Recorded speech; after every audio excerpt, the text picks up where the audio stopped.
Hacia principios del siglo XVII, los europeos que visitaban el mundo árabe comentaban la extendida popularidad de los cafés y su papel de lugares de encuentro y fuentes de noticias. William Bidulph, un viajero inglés, observó en 1609 que sus cafés son más comunes que las cervecerías en Inglaterra.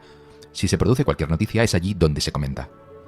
George Sandys, otro viajero inglés que visitó Egipto y Palestina en 1610, señaló que, aunque estén privados de tabernas, tienen sus cafés y, en cierto sentido, se les parecen. Allí se pasan sentados y conversando la mayor parte del día y beben un brebaje llamado café, por la valla a partir del cual se elabora, en boles de porcelana y tan caliente como pueden soportarlo, negro como el hollín y de sabor no muy distinto. Se abrieron cafés en Inglaterra en la década de 1650 y en Ámsterdam y La Haya en la de 1660. A medida que el café avanzaba hacia el oeste, fue llevando consigo la idea árabe del establecimiento dedicado a tomar café como una alternativa más respetable, intelectual y sobre todo no alcohólica a la taberna.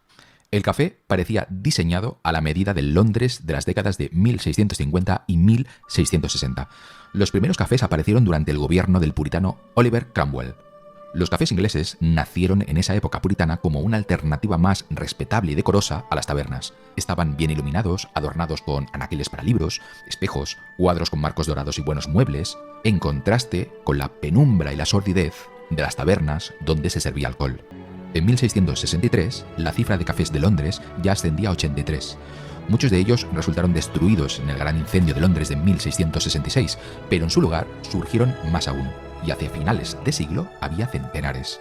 Sin embargo, no todo el mundo estaba de acuerdo con el café.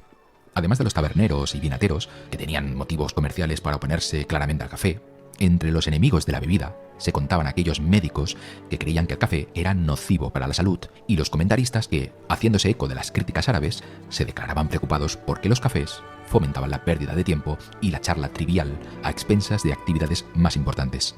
A pesar de todo, poco a poco el café empezó a convertirse en la bebida preferida de los científicos, los intelectuales, los comerciantes y los escribanos, hoy en día los llamados profesionales de la información, todos los cuales realizaban un trabajo intelectual sentados a una mesa, antes que un trabajo físico, al aire libre. El café ayudaba a estas personas a regular la jornada laboral porque los despertaba por la mañana y aseguraba que permanecieran lúcidos hasta el final del horario de trabajo, o más allá si era necesario.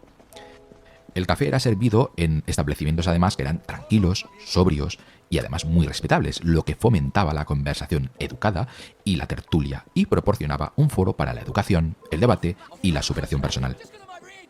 El impacto de la introducción del café en Europa durante el siglo XVII fue especialmente apreciable porque las bebidas más habituales de la época, incluso para el desayuno, eran la cerveza y el vino. Ambas bebidas alcohólicas eran mucho más seguras que el agua, porque el agua era susceptible de estar contaminada, sobre todo en ciudades miserables y superpobladas como Londres. Pero el café, como la cerveza, se elaboraba con agua hirviendo y por lo tanto ofrecía una alternativa nueva y segura a las bebidas alcohólicas. Quienes bebían café, en lugar de alcohol, empezaban el día lúcidos y estimulados, en vez de relajados y algo ebrios, y la cantidad y la calidad de su trabajo mejoraba. El café llegó a considerarse la antítesis misma del alcohol, estimulante en lugar de embriagador, una bebida que agudizaba la percepción en vez de embotar los sentidos y difuminar la realidad. De esta manera, la Europa occidental empezó a emerger de un estupor alcohólico que había durado siglos. En teoría, los cafés eran establecimientos públicos, abiertos a cualquier hombre. Como hemos dicho, las mujeres estaban excluidas, al menos en Londres. Sin embargo, su decoración era casera, su mobiliario era confortable y la presencia de clientes habituales les confería un aire acogedor y doméstico. Se esperaba que los clientes respetaran ciertas reglas que no regían en el mundo exterior. Según la costumbre, las diferencias sociales se aparcaban en la puerta del local, como rezaba una antigua rima de la época. Nobles comerciantes todos son bienvenidos y pueden estar sin afrenta reunidos.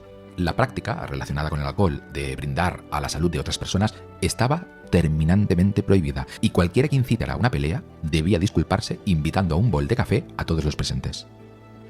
Ya veis que las cafeterías se habían convertido en un lugar único, en una especie de mundo paralelo.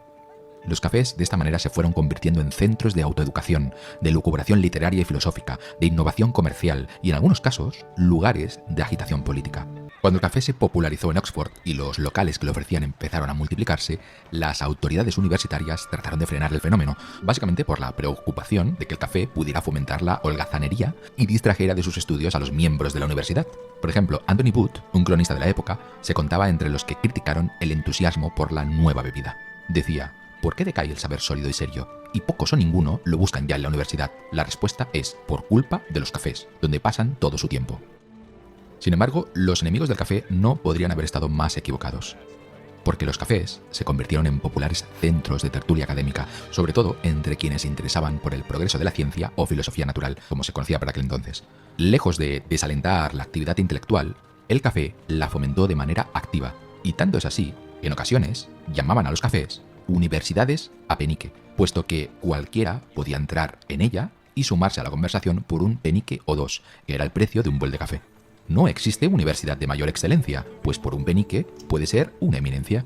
Uno de los jóvenes que más se aficionó a las tertulias de café mientras estaba estudiando en Oxford fue el arquitecto y científico inglés Christopher Wren. Recordado en la actualidad sobre todo como arquitecto de la Catedral de San Pablo de Londres, Wren también fue uno de los científicos más destacados de su época.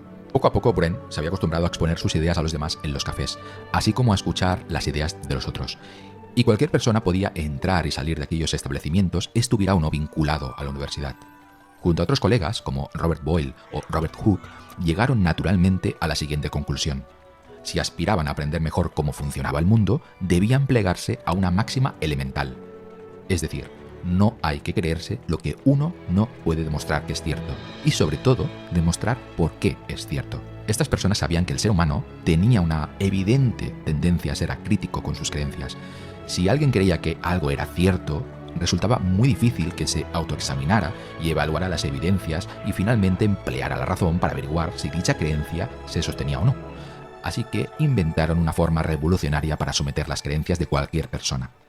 No someter las propias creencias, sino someter las creencias de los demás, porque ya se sabe que, si bien de autocrítica andamos cortos, criticar a los demás nos encanta.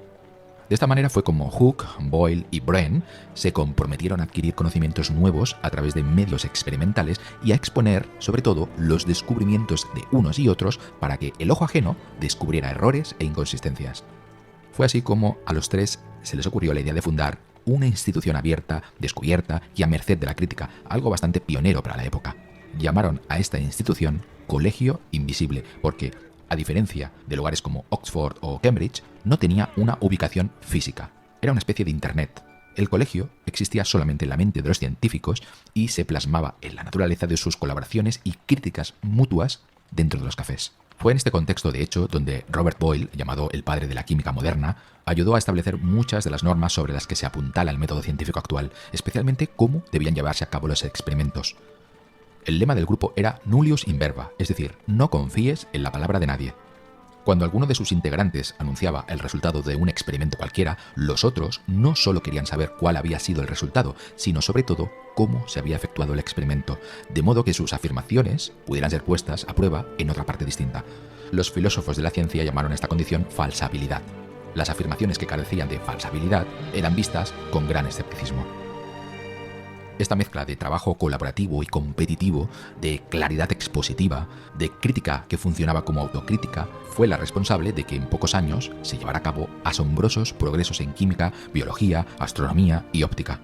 Pero el broche final, que impulsaba con verdadero ahínco este desarrollo intelectual sin precedentes, se lo debemos a que las paredes del Colegio Invisible eran, en efecto, invisibles. De esta manera, el Colegio Invisible acabó siendo tan importante para el desarrollo de la ciencia británica que sus integrantes formaron el núcleo de la actual Royal Society, una organización mucho menos invisible, constituida en 1662 y que todavía sigue activo hoy en día.